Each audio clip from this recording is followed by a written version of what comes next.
นักเรียนจังสีหนีเรียนบ่คือจือไว้จากคนเรียบร้อยสอนง่ายมาเปลี่ยนสไตล์นี้ไปกับเขาจักเขียดอีหยังบอกแล้วบ่ฟังสั่งเฮ็ดน้ำเขา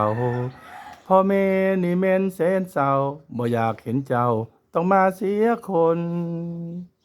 หรือมีบอลซนเริ่มต้นลบบอลไปแล้วฮอดกิจกรรมในแนวครูบอเห็นแววว่าสิได้ผลมีตั้งแต่นี้ครูเว้าอีหลีเพราะว่ารู้ตนไปใส่ครูหาสอกคนน้ำตาครูลนเจ้าบ่เห็นดอกคือหาทางออกทางใหม่อย่าไปนำเขา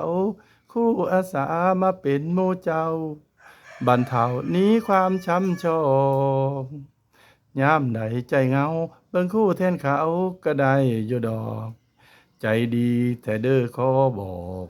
ช้ำชอกทุกใจไข่เศร้าตาหักจังสี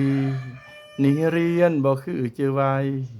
เศร้าสามาเริ่มต้นใหม่มาเป็นขวัญใจของครูอีกคราว